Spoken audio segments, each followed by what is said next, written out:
Selamat pagi saudara-saudara sebangsa dan setanah air dan negara kesatuan Republik Indonesia. Seperti biasanya saya selalu pakai yel-yel. Satu rasa, satu jiwa. NKRI harga mati. Yang terhormat Mahkamah Agung Republik Indonesia.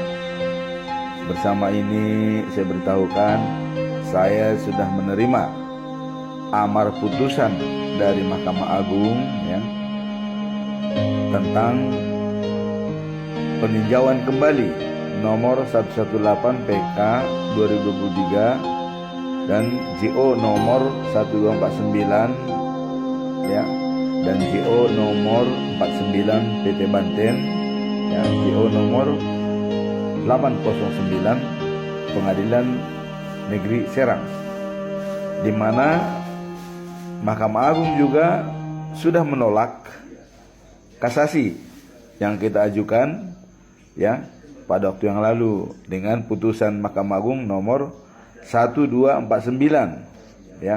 K pidana tahun 2022, di mana menolak kasasi daripada pemohon. Nah, kemudian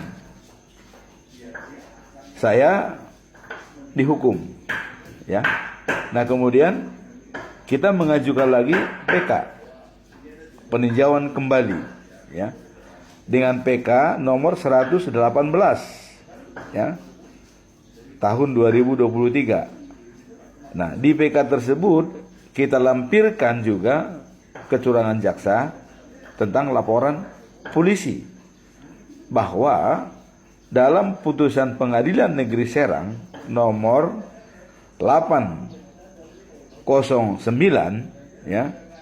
itu serat dengan industri hukum alias mafia hukum kata Mahmud MD, industri hukum di mana polisi sudah menyiapkan pasal pelanggaran itu 167 dengan berita acara lengkap dan juga laporan daripada si Chandra Surjenta yang menguasai tanah saat ini. Tidak ada kerusakan pagar, tidak ada kerugian. Nah, lantas Jaksa Negeri Serang inisial BA menambah pasal 409 dengan kerugian 3 juta dan kerusakan pagar, sehingga masuklah pasal 406. Nah, dengan masuknya pasal 406 menjadi masuk dalam penjara. Nah, di sini jaksa merubah pasal. Nah, kemudian Mahkamah Agung menolak kasasi. Nah, apakah di Mahkamah Agung tidak ada lagi keadilan? Kemudian kita ajukan PK ditolak lagi sama Mahkamah Agung Jadi Mahkamah Agung alasannya itu mengadili menolak permohonan peninjauan kembali dari pemohon. Peninjauan kembali terpidana Dr. Andes Jabiter Tinambunan, anak dari Matias Tinambunan tersebut. Nah, Mahkamah Agung sudah jelas di situ ada mafia hukum. Dengan adanya perubahan pasal. Nah, kenapa Mahkamah Agung menolak PK? Saya pengen tahu nih ilmunya nih di Mahkamah Agung bagaimana Nah, cobalah diciri saya. Katanya ada kerusakan pagar. Di lokasi tidak ada pagar Mahkamah Agung biar tahu nih datanya. Di lokasi tidak ada pagar. Dan juga tidak ada kerugian 1 rupiah pun, hanya gembok Yang diakibatkan gembok itu hanya 25.000 lah, gembok rusak kecil. Dan itu pun masih bagus, bisa dipakai Sekarang dititipkan di Kejaksaan Serang. Nah, jadi kenapa Mahkamah Agung 2 kali blunder ini, menolak kasasi dan menolak PK? Bagaimana? Apakah Mahkamah Agung di sana sudah gelap mata tidak lagi melihat data yang sebenarnya? Saya mengolah ini kepada kalau bisa KPK diproses ini Mahkamah Agung ini Jadi artinya sudah melenceng dari tugas daripada Mahkamah Agung Harusnya Mahkamah Agung begitu ada PK, tinjaulah kembali. Namanya juga peninjauan kembali. Cek ke lapangan, ada tidak kerusakan pagar, ada tidak kerugian Karena jaksa ini berolah supaya masuk dalam Perma nomor 2 ya, peraturan Mahkamah Agung nomor 2 tahun 2014 atau 12 itu, Mahkamah Agung.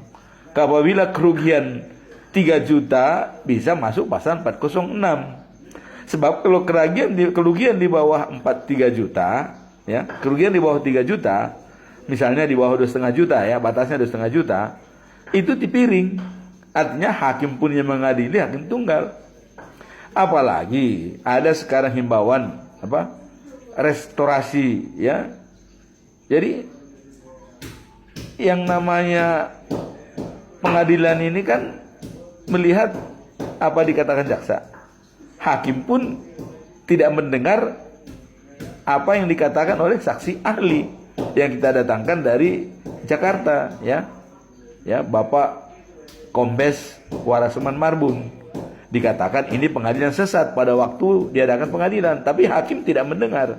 Nah, inilah saya katakan kenapa Mahkamah Agung melindungi industri hukum dan membela mafia hukum.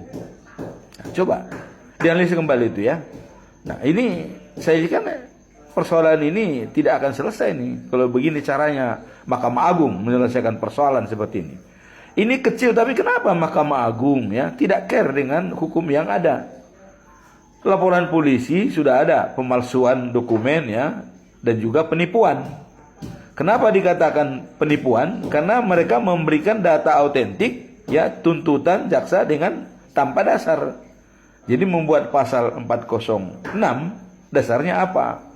Dasarnya kerugian 3 juta dan kerusakan pagar. Sedangkan kerugian 3 juta dan kerusakan pagar tidak ada. Nah, tolong, ya, Mahkamah Agung, ya. Saya hanya mengingatkan ini Mahkamah Agung ini, ya. Artinya berpikirlah yang jernih.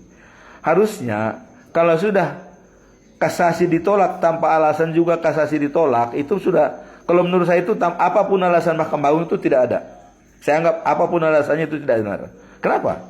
Karena sudah kita beritahukan tidak ada di sana pagar, tidak ada kerugian. Kenapa bisa dibenarkan putusan Pengadilan Negeri Serang oleh Mahkamah Agung? Nah, kemudian samping kasasi ada peninjauan kembali, ya. Dan waktu itu saya juga kirim surat kepada Presiden Republik Indonesia Pak Jokowi, ya. Nah, tapi itu dijawab oleh Sekretariat Negara, ya. Nah, kalau Mahmud MD kepada Mahkamah Menteri Menko Polhukam memang tidak ada jawaban, ya, tidak jawab. Tapi Presiden menjawab melalui Sekretariat Negara. Presiden mengatakan, ya, melalui Sekretariat Negara, Pak Jabiter, ya, kami tidak bisa intervensi. Memang keputusan daripada yang mafia tadi dari Mahkamah Agung nomor 149 itu sudah dianggap mafia hukum, ya. Nah, jadi kata Sekretariat Negara, kami tidak bisa mengintervensi. Nah, sehingga majukan aja PK. Nah, saya ajukan PK. Lah, kok berani-beraninya Mahkamah Agung menolak PK? Kok tidak ditinjau gitu? Apa artinya peninjauan kembali? Nah, kalau peninjauan kembali itu harus ditinjau, dilihat di lapangan. Bagaimana sebenarnya, ya? Apa yang ada di sana? Benar enggak? Jangan-jangan Jabiter ini ngarang ini, atau jangan-jangan fitnah? Mari kita lihat Mahkamah Agung, Mahkamah Agung, ya. Saya minta kepada Mahkamah Agung, pimpinan Mahkamah Agung, tolong, ya, diperiksa ini, karena ini adalah mafia hukum, ya, industri hukum. Industri hukum itu adalah jaksa mengarang pasal, menambah pasal supaya orang jadi terpidana, jadi masuk penjara. Nah, jadi sekarang saya masuk penjara itu gara-gara jaksa, bukan gara-gara perbuatan melawan hukum, gitu loh. Kalau hanya membuka pagar, membuka tembok, gembok, itu dipiring. Ya, kerugian juga cuma 25.000, gembok kecil, masuk ke dalam, tidak ada masalah.